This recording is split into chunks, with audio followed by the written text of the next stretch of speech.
لو أنت من الناس اللي بتفتح إنستجرام أو أي application وتشوف حاجة معيّنة وتبتدي جواك كده زي بوادر مقارنة كده صامتة، لو أنت بيحصل معاك كده فخلّيني أقول لك أهلًا وسهلًا بيك، ده باب كبير أوي اسمه المقارنة الصامتة، وهنناقش فيه كالمعتاد ال4 محاور اللي دايمًا بنتناقش فيهم.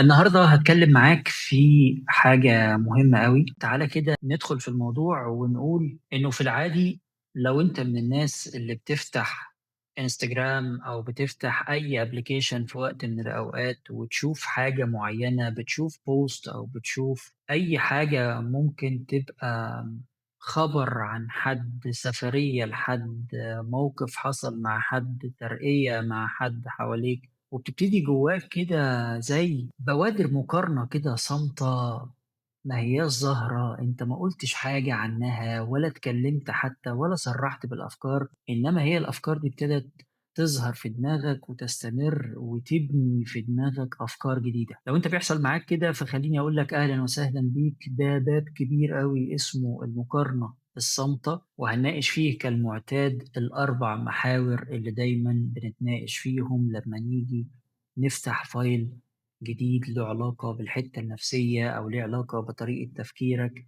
وخلّينا ما نتكلّمش كتير في الموضوع على قد ما نبتدي ندخل فيه على طول. المقارنة الصامتة هنتكلّم فيه أكتر من محور، المحور الأولاني هنبتدي بيه إن المقارنة الصامتة دي بتعمل معاك سرقة لهويتك الداخلية أو لهويتك الحقيقية. تعالَ نتكلّم في يعني إيه سرقة لهويتك الداخلية.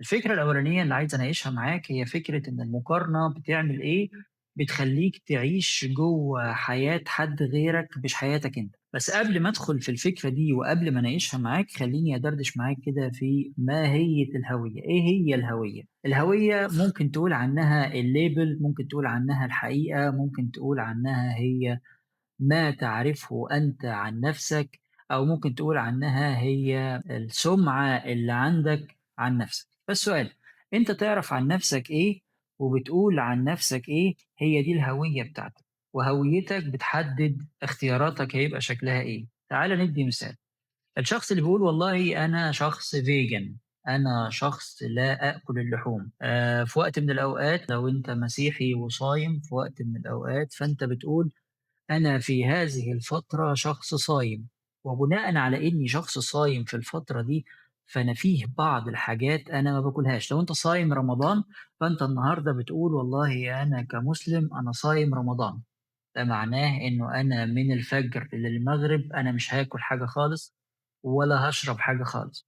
ده مش هي الهوية، بس ده بشكلٍ ما أو آخر ينفع يشرح لك بوادر أو تعريف بسيط أو يدّي لك فكرة عن موضوع الهوية.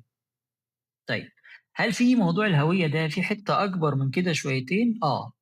الحقيقة بقى الموضوع ما لوش علاقة بالصيام على قد ما له علاقة بأنت راسم عن نَفْسك إيه. فاللي بيقول لك أنا دايمًا عصبي، اللي بيقول لك أنا دايمًا شاطر، اللي بيقول لك لا أنا بالي طويل، اللي بيقول لك لا أنا واسع الأفق، اللي بيقول لك أي صفة عن نَفْسه، فدي بالنسبة لك لابد إنّك تفهم إنه دي جزء من الهوية بتاعته.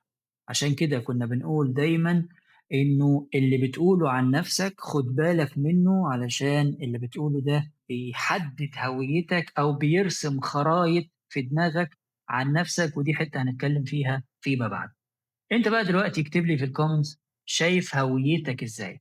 إيه هي حقيقتك؟ أنت بتعرّف نفسك إزاي؟ ده مهم أوي. عايز أروح معاك كمان لحتّة تانية بعد ما عرفنا حتّة الهوية دي، اللي دلوقتي تأهّلنا إن إحنا نتكلّم عن إنه المقارنات بتسرق هويتك الداخلية. مقارنات لمّا بتسرق هويتك الداخلية بيبقى مقصود بيها إن المقارنة بتعيّشك في حياة حد غيرك، وبناءً عليه أنت بدل ما بتعرف حقيقتك أو بتعرف هويتك، أنت بتركّز كل تفكيرك وكل أفكارك إن أنت تبقى بتعرف غيرك، متابع غيرك، فبناءً على إنك بتعرف غيرك ومتابع غيرك، أنت بتبتدي تتمنى.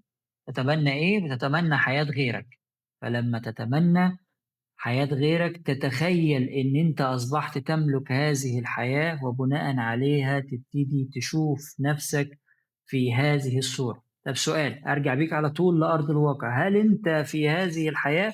الإجابة لأ، لأن أنت أصلًا بتتمنى. طيب إيه اللي يحصل؟ أول ما تخرج لأرض الواقع تبتدي حضرتك تفهم إنه لأ، ده أنا ناقم على الوضع اللي أنا موجود فيه النهارده، أو لو أنت مش هتبقى ناقم وsomehow تقول لي لأ يا بنوب أنا عاقل، أنا ما باعملش كده، أنا مش ناقم على وضعي، بس تبدأ تبني طموحات مش نابعة منك.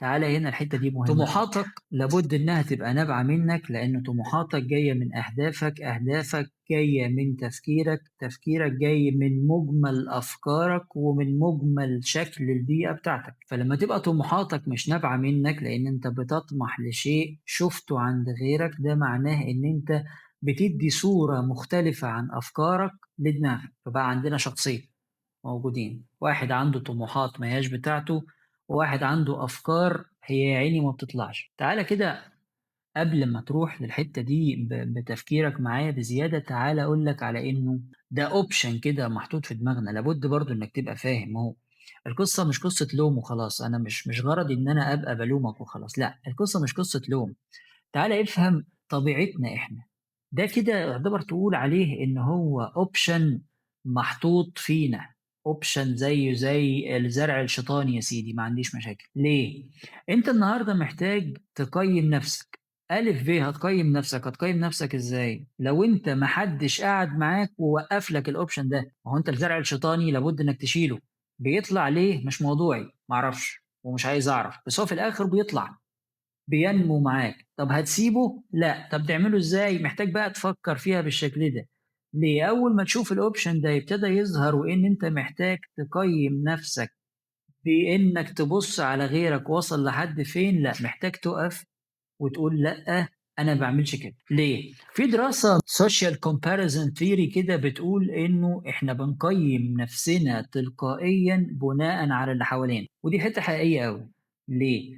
ما هو أنا ما عنديش مراية أبُص بيها لنَفْسي في كل التصرفات، فباعمل إيه؟ باقارن باللي الناس وصلت له، وده بياخدك لحتّة تانية خطيرة أوي، بياخدك لإنه المقارنة بعد كده بدل ما تبقى مقارنة في صالحك، لأ، أنت بتقلب الآية وبدل ما المقارنة دي تلهمك، تقوم تاخدك لحتّة اسمها جلد الذات، قاعد تقول لنا كلام كبير، يعني إيه جلد ذات؟ جلد ذات ببساطة هو الابن الأكبر للوم، فأنت يا فندم بتبتدي تلوم نفسك على إيه؟ علشان خاطر أنت ما قدرتش توصل للي غيرك وصل له، فإيه اللي يحصل؟ تبدأ تجلد ذاتك، تجلد ذاتك يعني أنت دايمًا شايف نفسك غلط، دايمًا شايف نفسك وِحِش، دايمًا شايف إن أنت مقصّر.